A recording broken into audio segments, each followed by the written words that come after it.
Praise the lord.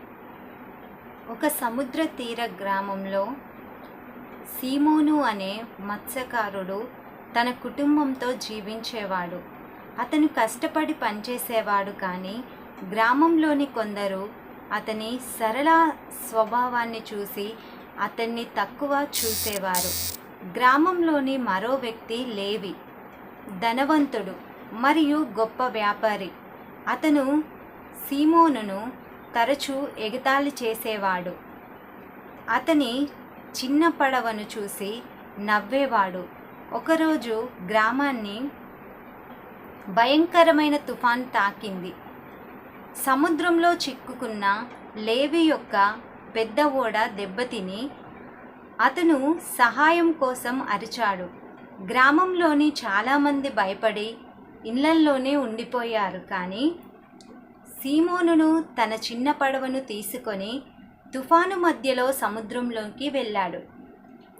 అతను లేవిని, అతని సిబ్బందిని రక్షించి ఒడ్డుకు సురక్షితంగా తీసుకొచ్చాడు. లేవి తన ప్రాణాలను కాపాడిన సీమోనును చూసి ఆశ్చర్యపోయాడు.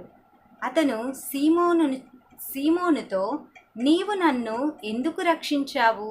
నేను నిన్ను ఎప్పుడూ గౌరవించలేదు కదా అని అడిగాడు.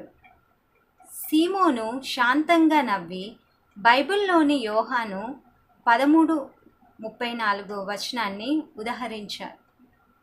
మీరు ఒకరినొకడు ప్రేమించవలనని మీకు క్రొత్త ఆజ్ఞ ఇచ్చుచున్నాను. నేను మిమ్మును ప్రేమించినట్లు మీరును ఒకరినొకడు ప్రేమింపవలెను. అతను ఇలా అన్నాడు, దేవుడు నన్ను ప్రేమించినట్లు నిన్ను కూడా ప్రేమించుమని నాకు బోధించాడు. నీవు నన్ను ఎలా చూసినా నీ ప్రాణం నాకు విలువైనది. ఈ సంఘటన లేవి హృదయాన్ని మార్చింది. అతను సీమోను గౌరవించడం ప్రారంభించాడు మరియు గ్రామంలోని ఇతరులకు సహాయం చేయడానికి తన సంపాదనను ఉపయోగించాడు. సీమోను మరియు లేవి స్నేహితులయ్యారు మరియు వారు కలిసి గ్రామంలో పేదవారికి ఆహారం, ఆశ్రయం అందించారు.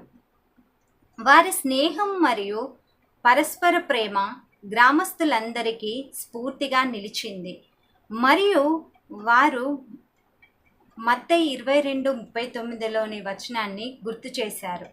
నీవు నీ పొరుగువానిని నిన్ను వలె ప్రేమించవలెను.